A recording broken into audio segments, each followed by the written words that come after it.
Welcome to Recently Logged, an audio stream discussing what the film bros are watching these days.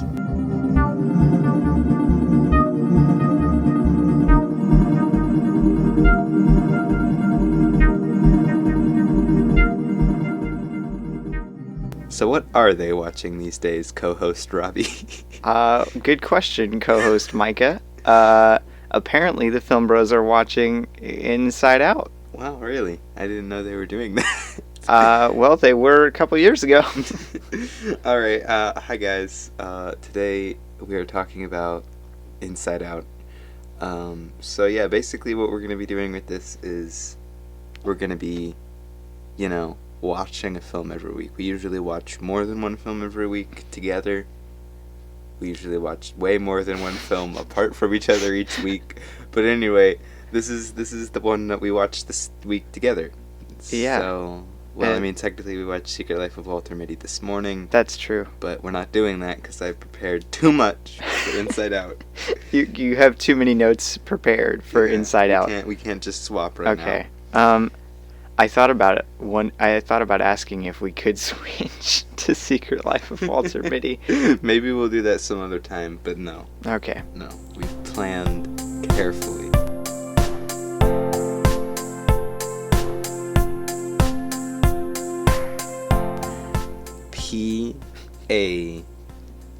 PODDINGTONRL@gmail.com. Yes. So if you want to send us film suggestions, send them to that email, and maybe we'll do it. I don't know. No rated R movies, though. Sorry. Yes. This is a clean show, in case you didn't know. We just, we don't dabble in. That's why we chose a animated Pixar kids movie as our first thing. Oh yes, the Pixar kids movies. Deadpool 2 next week. All right.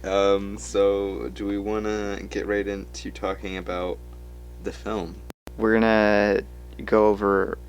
What are we gonna go over? The basic facts of the movie. Here we go, kids. Oh boy, the basic facts. It came out in 2015. So long ago. It's directed by Pete Docter, 4 years and ago.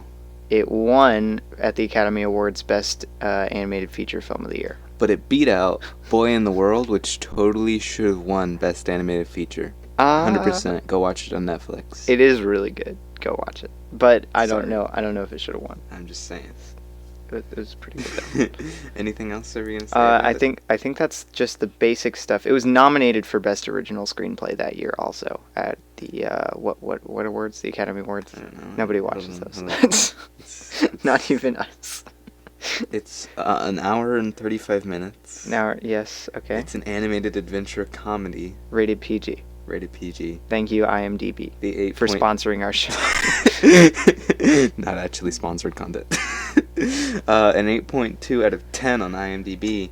Pretty high. This is a pretty well-loved movie by most people. Critically acclaimed, well-loved, except for by my co-host. Okay, it's not that I don't... Well, no, I don't love it, but Okay. it's just... We'll get into that. Okay. Later. Alright, so what I wanted to do to start us off actually talking about our thoughts on the movie is I wanted to just summarize your general thoughts of the movie. Alright, Robbie, go. Oh, shoot. I thought you were going first. You were so prepared. Oh, gosh. I would have to say that I would consider this one of Pixar's best films. Not I think I have it in my top 5 on my Pixar ranked list. I think it is number 5. But I really enjoyed it. I enjoy it more almost every time I watch it. I appreciate it a little bit more every time I watch it. But I think a lot of some of the standout stuff about it is probably it has a really great screenplay.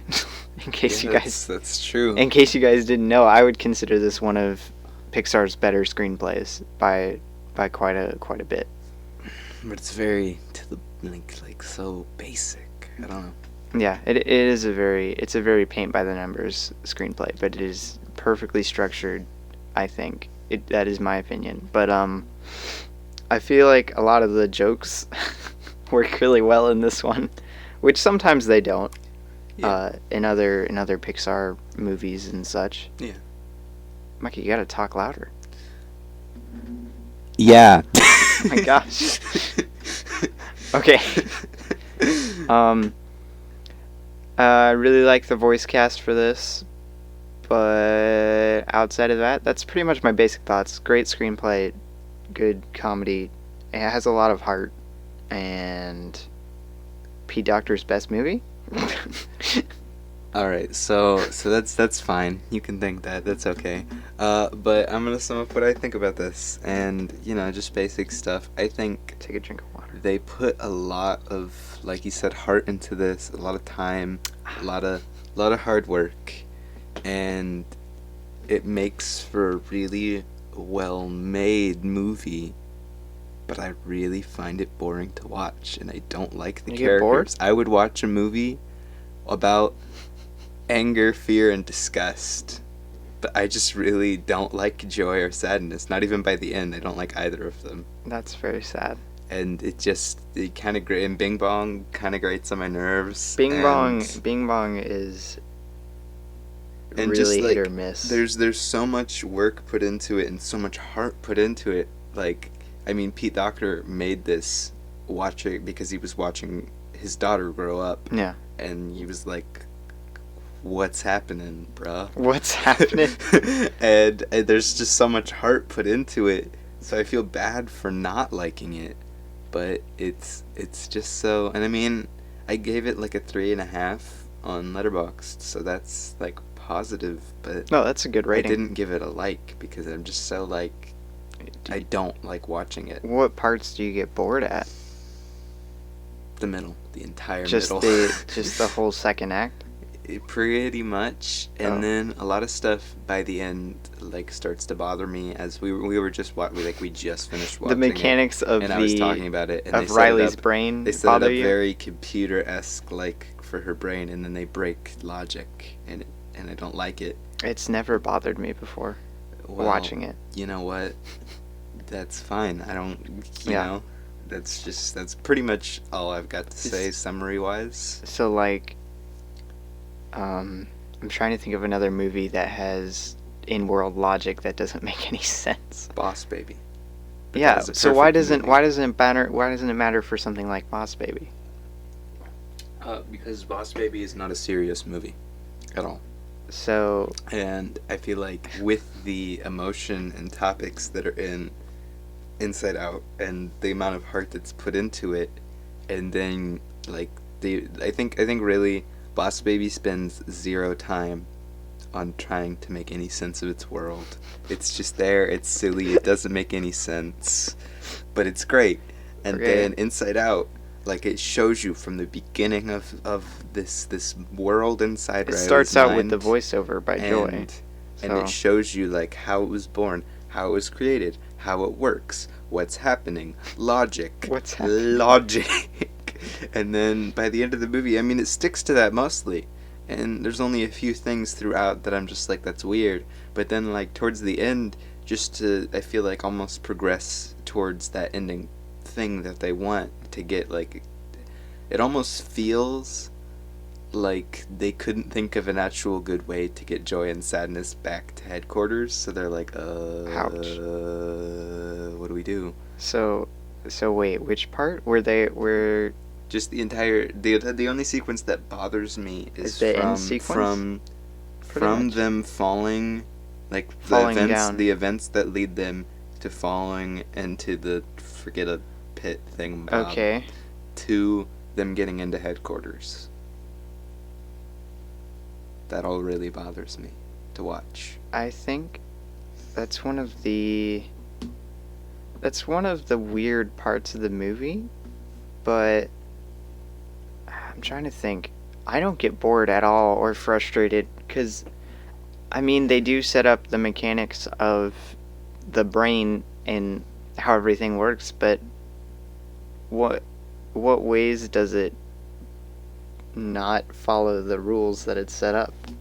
Like, it's not especially that it doesn't follow the rules, it's that it does like weird stuff that feels like just completely unnecessary and random. Like I said, when what island is it? I think it's Honesty. Yeah, when Honesty Island falls down, it hits the train tracks and knocks them into the pit. When they're on the train of thought. When they're on the train of thought to the brain, and this thing should be running normally, like logically thinking about how the brain works, just not even like in Riley's brain, just normal brain. Well, what about what's happening in real life would trigger her lying to her parents and stealing from her parents? Why would that stop joy and sadness and Bing Bong and thoughts and opinions from getting to Riley's brain? Well, or to like her main processing. So you're saying it doesn't betray its own logic, it's just real life logic that it betrays?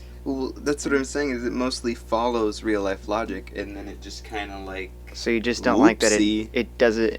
You don't like that it deviates the train falls, oh no. Oopsie. You don't like that it deviates from real life stuff? And then an instance where it kind of breaks its own logic, but yeah, I don't like that it kind of leans away from being a little bit more real. But a thing where I feel like it breaks its own logic is you see Bing Bong's, spaceship get thrown in to the Forget Me pit. The dump. And he's like, oh no, cry with sadness. Joy's like, what? Why did that work? They go to the train station. Then, oh no, Riley's asleep. All that happens. Then they're back. And then, like, it's almost a whole night has gone by. Probably at least a couple hours. And they get down there. Moment they step down there, Bing Bong's hand starts fading away. Yeah. The wagon is still perfectly fine. Like, it hasn't even faded at all.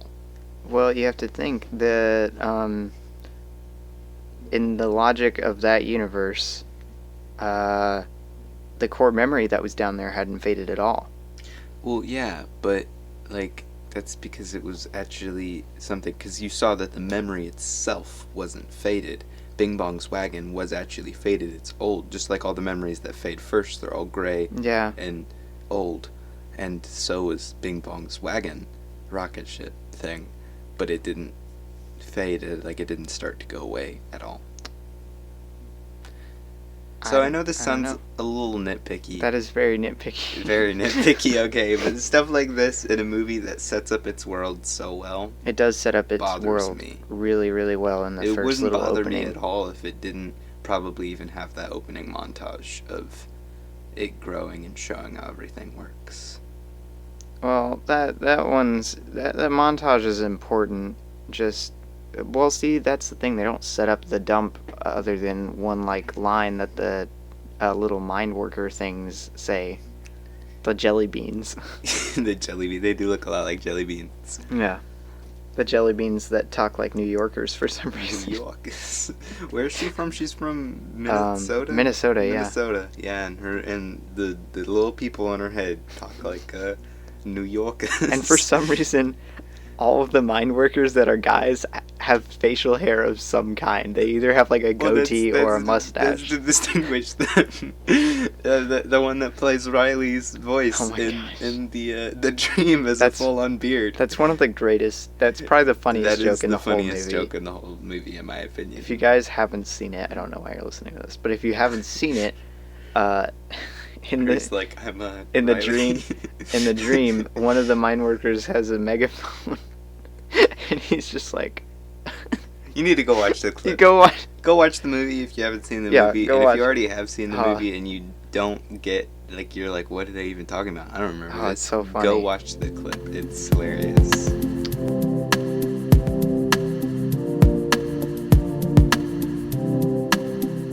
A couple other really great things, funny-wise. Funny, the comedy. I think the comedy in this works surprisingly well. Let's talk about comedy. You seem to have a lot of thoughts on comedy. You're too far away from the mic, Micah. You seem to have a lot of thoughts on comedy. Oh my gosh. What are your thoughts? The comedy in this movie is kind of strange. compared to most kids' movies. But I don't know. A lot of it is just so conceptually funny to me, and I don't know why. I'm trying to think. A lot of the physical comedy works in this a lot better than most kids' movies. Yeah. Because a lot of kids' movies just put people in pain. Well, and then he got hurt. they make a weird That's face, funny. and the kids laugh. I don't know. This feels a lot more highbrow comedy for some reason. I didn't mean to say it like that. It feels a lot more highbrow than other. This is really elite comedy. Yeah, this is top notch. I really like the Riley's boyfriend thing, our imaginary boyfriend. The one who's from Canada. The one who's from Canada, and I think that's the part that I like the most. Bing Bong's like, well, I haven't seen you in that before. He's like, I'm from Canada. I'm from Canada. So yeah, comedy as a whole in this movie works. That's works one of well. that's one of the most enjoyable parts of the movie. And then the other thing that works really, really well on my mind for this movie is emotion.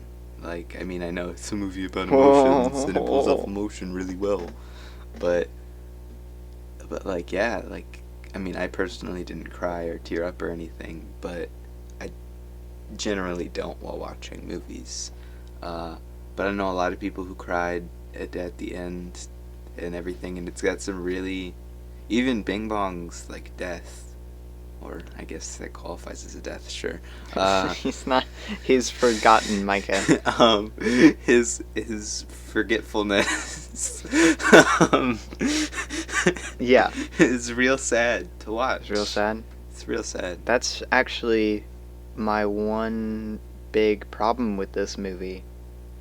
Is I don't know if it's just me. It might just be me, but the emotional beats hit really hard for me the first time I watched it, and the past 2 times I watched it in the last couple of days, I haven't felt much of anything watching it.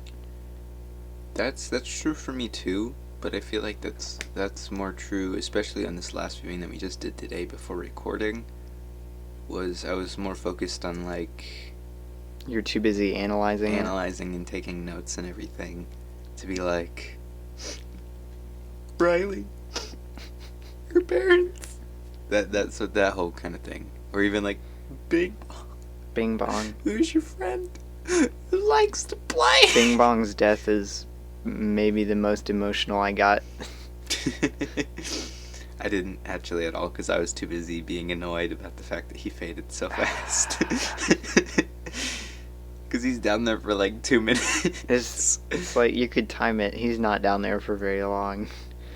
And it's funny because I was like, surely they like cut away implying that a bunch of time has passed, but they don't. It's just one big scene of them landing, her Joy going over to the memory and blah blah blah. They find the wagon, they get out. It's all over a matter of like probably like a 7-minute scene, and Bing Bong just is gone at the end. Like I said, wagon not gone, Bing Bong gone. I don't know. It doesn't make any sense. Maybe it works different for objects. Maybe they don't fade as fast. Then how come we see no gingerbread house, which it was thrown away with? I don't know. Maybe it got buried under memories. I'm just saying. The wagon was almost completely submerged. Yeah, but when they pulled it out, you saw 0 gingerbread. That's all I'm saying. Anyway, this is very nitpicky. That's all you're saying?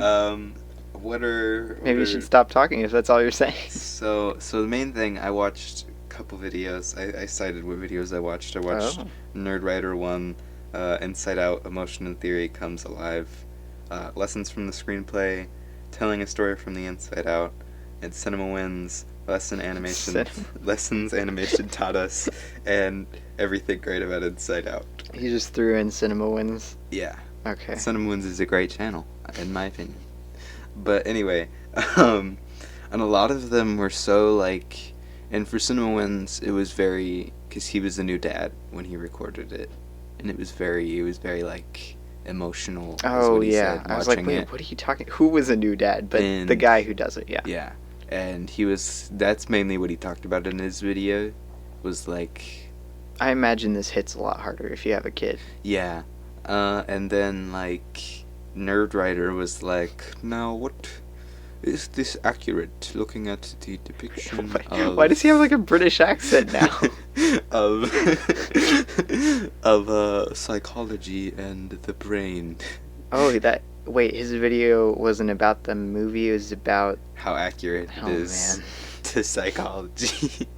And that was interesting. And So how apparently, accurate according to was the it? base, that because there's no technical accurate depiction of how emotions work in the brain. There's just so many different theories about it. It's always But abstract. the one it's based off of, they did leave out two emotions that the person who came up with the theory thought were key. Okay. And I think it was surprise and contempt. Surprise. Could you imagine if they put surprise in the movie? Yeah, no, I get why they took that out. It makes perfect sense why they took surprise and contempt out. But Do you remember from the Lessons from the Screenplay video? I haven't seen it in probably like a year or so, but do you remember what other emotion they were going to put in besides that wasn't sadness? there wasn't one that they were going to put in Wasn't it- besides sadness. But Fear was but going to be fear the was going yeah. to be the main emotion because Pete Docter was like, I remember mostly being scared for most of my childhood, so it was going to be fear and joy instead of sadness and joy. But Yeah. they really came to the conclusion, and if you watch his video, it keeps on cutting back to his Pete Docter's video of him in the woods, deep introspection.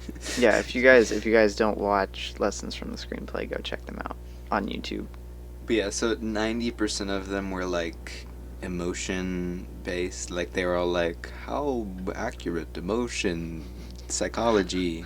Wait, And what I kind feel of like- videos were you I watching? feel like they're all like missing Yeah, what they're- I don't like about the movie, and the thing I don't like about the movie is I just don't like the main characters. I find it kind of boring, and just as like a movie in a whole, none of the videos I really watched talked about it. They just talked about things about the movie, like the typical things like for everything great about it was like childhood and parenthood, and that's what he talked about. And for like Nerdwriter, it talked about psychology, and Lessons from the Screenplay talked about the screenplay. Which is fantastic, by the way. But none of them really like looked at the movie as a whole and said anything about it in general. Yeah, I'm trying to think of if you guys are wanting to take up screenwriting or anything and want a good screenplay to pick apart and study, this is a great one because it is pretty much perfectly laid out if you want to dissect it into different story beats and everything like that. It's insane how you can slide it into just about any of the templates and it fits perfectly. Have you read the screenplay? I have not. I was going to, but you wanted to record this today, so I have not. Well, you know, I just want to like get it moving, you know. Well, Yeah. I'm sure we'll decide on like a better schedule, but we decided to do this like 2 days ago. Yeah, 2 days ago. We were like, man, we really want to do a podcast. I want to do a again." podcast. And I say again because we actually used to have a Oh podcast. yeah, if you guys want to check out some of our later work, go on anchor.fm/inaworld, and it's our old podcast. It's something. It was probably the most fun I've ever had recording anything, but I'm not gonna say that it's great. It's not that great. The basic concept of it, and I know we're getting a little off it's track pretty fun. here, but we just every episode we were like, in a world without light bulbs, what would it be like? Yeah. So, and it gets completely random. So yeah, check that out if you want to, or if you don't, just keep on listening to this. Okay. Yeah, so that was, I think I already mentioned, yeah. So I rated this 4.5 stars out of 5. So you're probably thinking, why didn't you give it 5 stars? You haven't said anything really all that negative about it. Joy, you can tell, cares a lot about Riley. They established that very early on.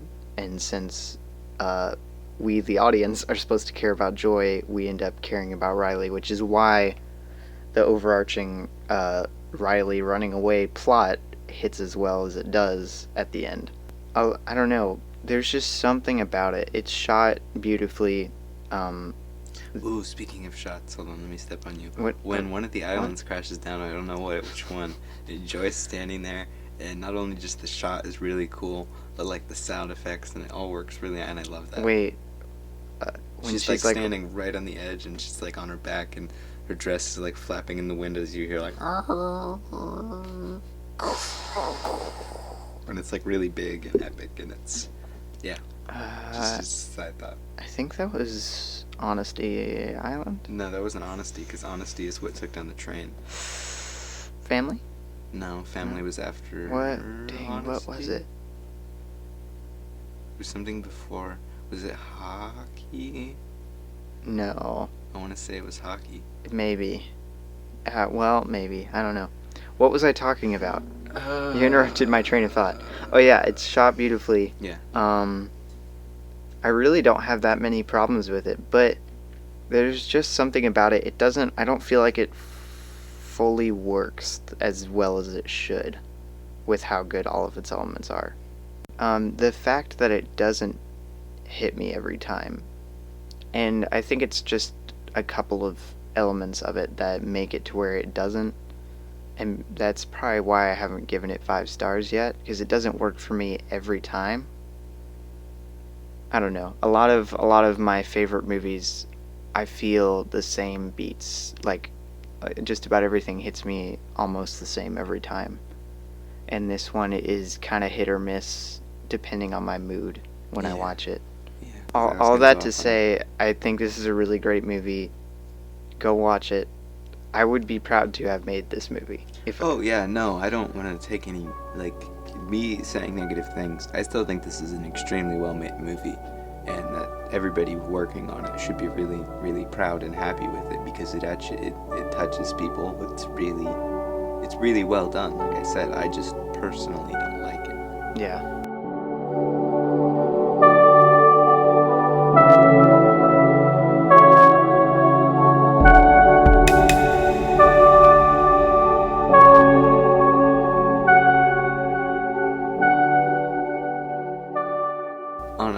On a little bit of a side note, so apparently when they originally, and I think this is something I saw in the Lessons from the Screenplay video, originally when they wrote Joy, she was so annoying. Like, she was the jerk and everything, and she was just like the worst.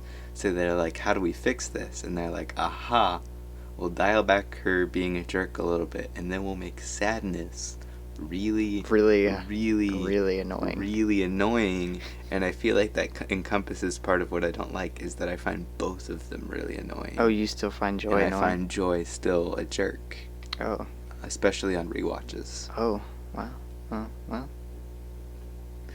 I would almost, and I wrote this down while I was watching, I was like, I'd love to see like a little like short made off of this where Joy is the bad guy, and she like pushes sadness and like into the forget me pit to try to like keep Riley happy. I would love this. And what? Then like, you know, you can't forget an emotion, so like it's about the epic journey of Sadness coming back or something. I don't know. I would love to see Joy as a full-fledged bad guy. Wow, okay.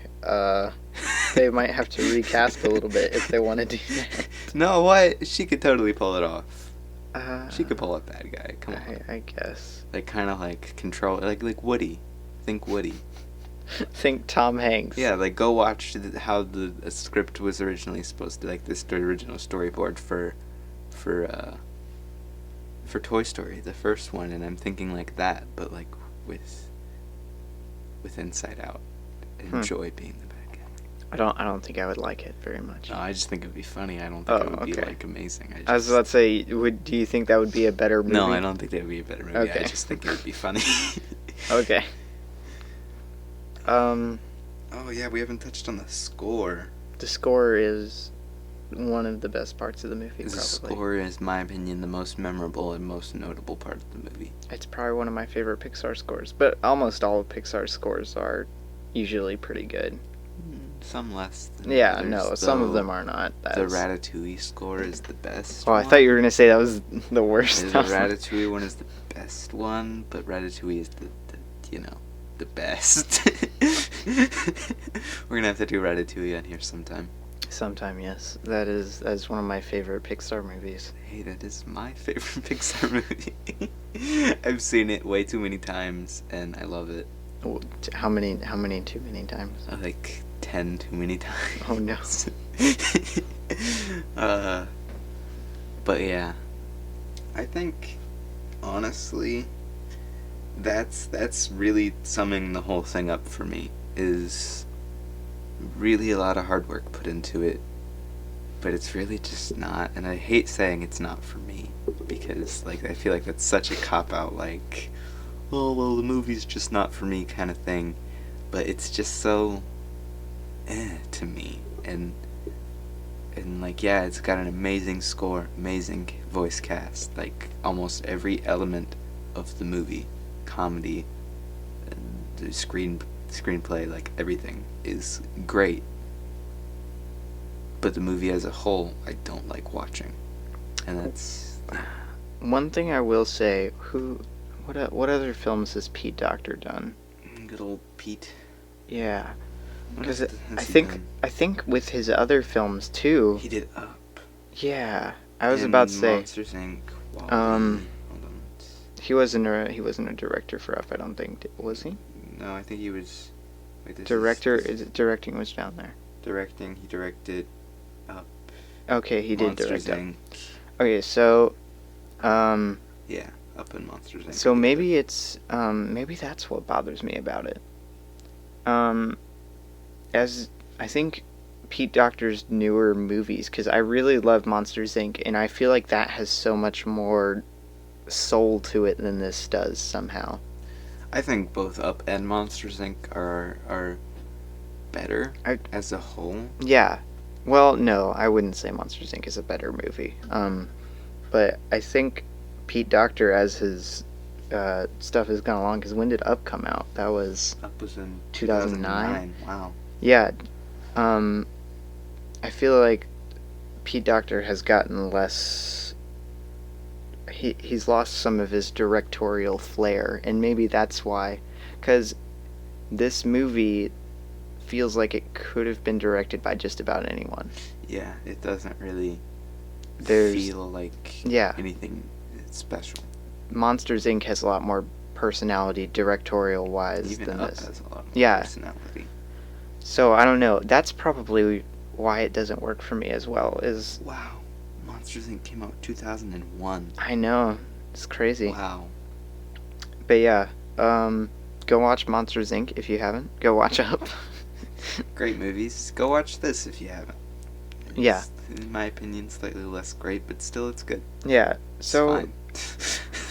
yeah, I just think Pete Docter, he didn't bring a lot to the actual directing table, because I know he was a writer on this, right? Yeah, I want to say yes. Or was he 'cause just- Yeah, this was original story by kind of thing. Like I said, he wanted to write this because of his daughter. Yeah. Which, yeah, I would almost say he really went hard on the story in this one and kind of slacked off directing wise, because there's not too much energy to the direction of it. Just basically everything else works so well that I think it makes up for it quite a bit. He apparently he wrote the video game What? for Monsters Inc. Oh my gosh. Nice. Well, there you go. Did you have anything else you wanted to cover on this?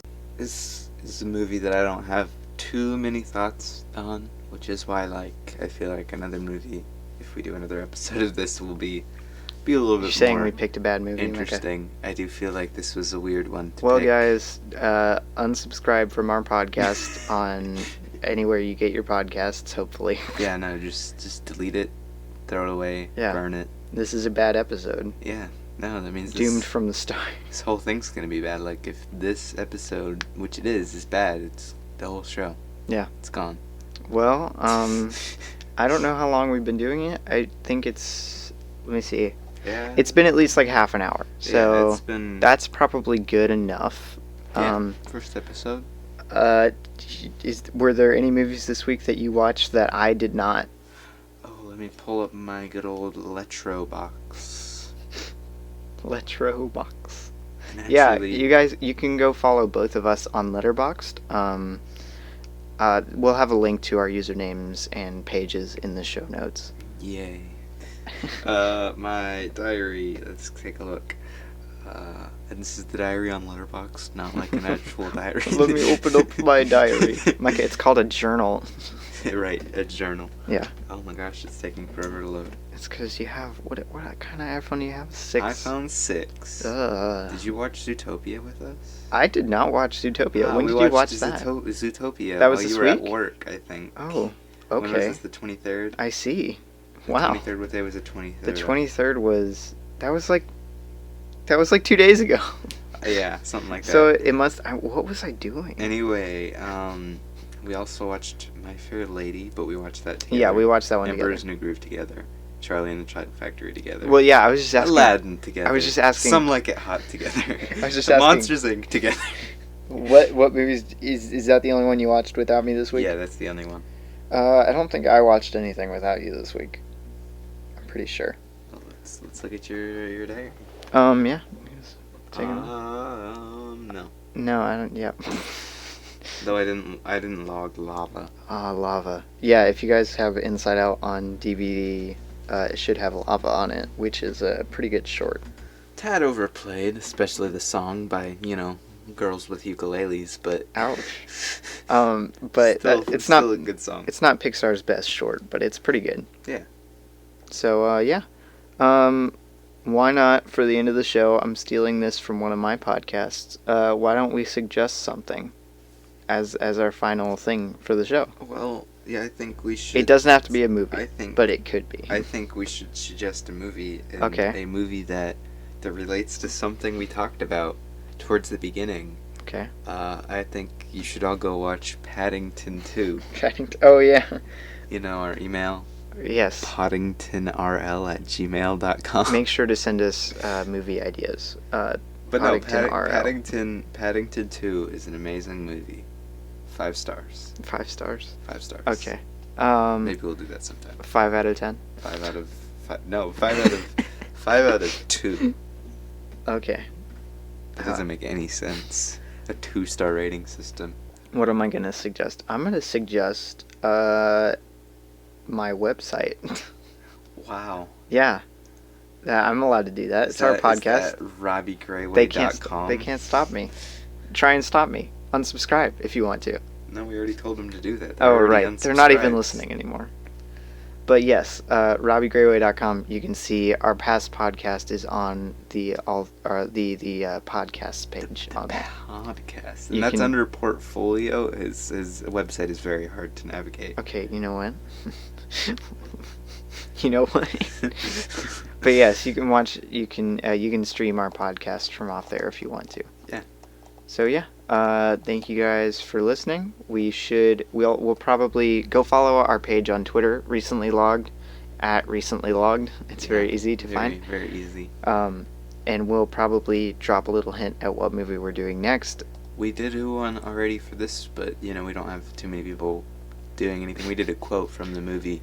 Remember the funny movie where the dog dies? Yes, for anyone who follows us on Twitter, all 3 of you, that's why we posted that. Our first episode is Inside Out. Inside Out. I'm not sure what day this is coming out, but have a good rest of your week. I guess. Do it. Go watch a Pixar movie. Yeah. And that's go log stuff on Letterboxd. That's all you need. Go be productive. Watch movies. Have a fun life. What are we gonna do as our sign out? This is a defining moment of the podcast. We gotta do it every time.